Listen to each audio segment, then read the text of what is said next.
Təzə Türkmenistanı qurmaq üçün sabırsızlıq bilan qarşılayan vatandaşlarıma salam aleyküm.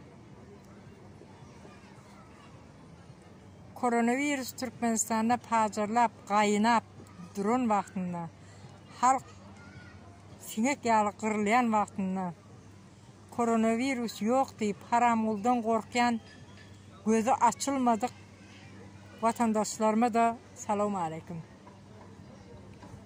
Ediz vatandaşlar, şu təzə Türkmenistan isteseniz de istemeseniz de quruluyor. Halkımız eşirede çıkıyor. Şu koronavirüsten neçe adamlarımız ölüyor, kırılıyor. Bundan haberiniz var. Yine de haramuldan korkmaya devam ediyorsunuz. Teret Türkiye'de koronavirüs şurada da köp. Yönü adamları seyret yiyip içip oturuyor. Her kim sohbet edip oturuyorlar. Yine çağıcıklar parklarda oynuyorlar.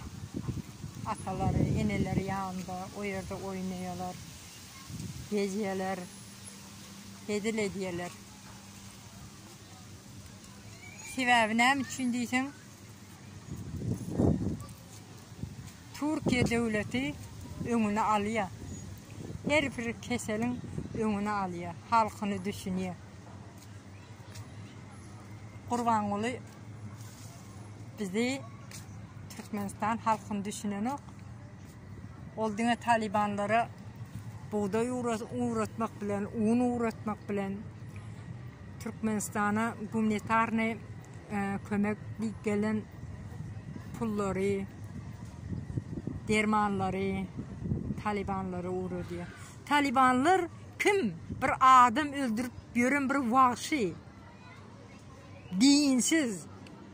Şol adamlara ne elten kömek ediyorlar. Haram oluyor. Kellesi işleyemez o. Eginde götürüp gören daha kelle de değil. Boş yöne bir su geldi. Eğer düzgün adam olsa öz halkını düşünür önünce. Talibanları düşünüp hem de daha kömek edip oturan şol sebep ne için neysen ol korkuyor. Talibanlardan. Şunun için Türkmenistan halkı gözünüzü açıp Türkmenistan'ın içindeki halk oyunun, ayağa kalın, haiş tezden. Yani yurdun, devletin taşından, içinden ayağa kalsak kurban olun gidecek yeri yok. Polisiye, komitetler sizde hiç ilderek yok. Siz bir ayağım kurtardınız. Komitet diyen zat yok. O yüzden komitet falan olup göstermelik yapıp halkı korkuzayıp görmekte halkın tarafına çıkıp el tutuşup ayağa kalın. Sebebi kurban olayım yanındaki ministerlerim haramuldan bizat. Siz ayağa kalsanız olurum ayağa kalıyor. Bütün Türkmenistan'ın içi ayağa kalıp vatan için öne deyip yürüseler kurban olayım hiç gidecek yeri yok. Ol kim? Bir yatan bir narkoman. Türkmenistan'ı satmana başladı ol. Son Talibanlar bir girer Türkmenistan'ın içine. Olur da günahsız adam öldürmek kanına ne hakkan yerde kalmaz. Olur yağlı bilen adam değil olur. Ayarlarda neyle öldürüyor, neyle kamçılap urup görürler. Türkmenistan'ın içine bir girip yerleşse kurban oluyor. Bana değmesen oluyor ne demesen şöyle kıyıdlara gidecek mi, erkeklere gidecek mi? Sen isteğini edebilirsin diyor. Bana değme deyip el kaldırıp duracak adamların bir yeri. Türkmenistan halkı ayağa kalın, oyunun, birinize aydın, korkup otururlarım, elinden tutun bir yukarı kaldıracak olun. Vatanımızı koralım, vatanımızı kazanalım. Eşiretli, daşarı devletler ýaly islan wagtyňyz girip çykyp islan ýeriňize gidip gelip durup polisiýa görseňiz gorkup bunam dik geldi diýip titrap elin aýaňa dolaşyp durmaz ýaly bir ösen devlet bolalyň. Türkmenistany bütün yer yüzüne maskara etip boldy. Şunu avraýyny ýokary galdyralyň. Türkmenistan diýeni yer yüzü tanar ýaly bir devlet bolalyň.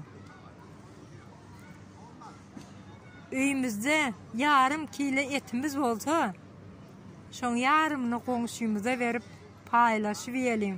Goňşy okara diýen bir bayramymyz bolsun. Az bir bolalım. Birimizin öýümizde kesel birisi bolsa, şoňa bir okaracık nahar göterelim. Bir okara nahar ekidelim, göwünni alalım. Balnisada bolsa ýagdaýlaryny soralım. Ýolda gidip baýan tanımayan adamymyza bir salam aleykum diýelim. Birisi sumkasyny göterip bilmeýäni agyr bir ýükli bolsa, hani men kömek edeýin diýip elinden tutalım. Beýle bir-birimize agdy bir millet bolalım. Bu iki diktator geldi, bir-birine düşürdü halky. Aşgabatlar diye biz Aşgabatyň eýesi. Marlylara sen marruh, daşawuzlara sen şatyr, lewaplylara ýene de bir şeýle. Balkanlara ýene bir şeýle. Hapa gurrunlar aýdyp, siz gelmeli däl. Polisiýalar bolsa, näme iş yapýarsyň, bar ýeriňe git. Sen Aşgabatyň polisiýalarynyň öz ýere kakasyň bellegi ýaly etip durlaýarlar. Şoň üçin 5 vilayet, 5 dogan, biri-birimizi görende dogan ýaly gujuklaşyp salamlaşalyň.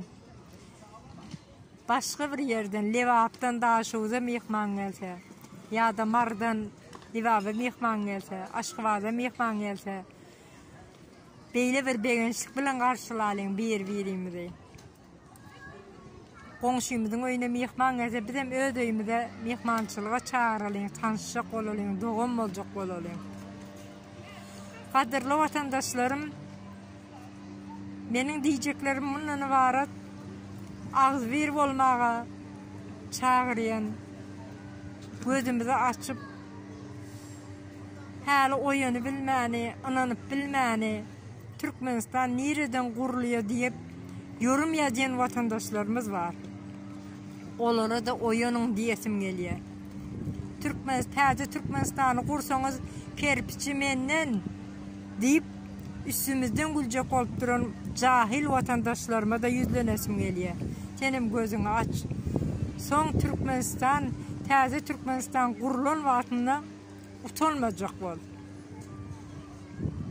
Meret bibi diýip adyny şeýle artlandyryp yorum ýazanlarymyz var. Hapa urunlar, ay Türkiýede eýdip berenden üstüňe bir öýet diýip. Şeýle bir hapa yorum ýazan jahil watandaşlarymyz var. Ondan öýkelämiz aktyýar näme edeli? Aramızda bolar beýle, sürü agsaksız olmaz diye. Aramızda bolar beýle jahil, kellesi işlemeyen vatandaşlarımız da bar. Kıynansak da olam zamanı gelir, akıllanar. Umid edýän. Sebäbi täze Türkmenistan bizim umidimizdir. Çağalarımızın geleceğidir. Çağalar her bir zatdan kımmatlıdır. Çağalarımızın sağlığını düşünelim. Haram olan kadamını düşünmeyelim. Haram olan avraýyny kaldıracak olmalıyım. Ol özünü özü maskar etti. Türkmenistan'ın içinde koronavirüs kaynaya. Koronavirüs bar, yok deyip yalan urlar. Başta mektepler bir yaptı. Son koronavirüs bar deymeseler deyip yine açtı. Haram oldu bizim çağalarımızın geleceğini, sağlığını ol düşünen ak. Ol dine sadece özünün çağalarını, haram yegerlerini onların düşünüyor. Özünü düşünüyor. ol Talibanlara un verip o özünün çık tiregini düşünüyor.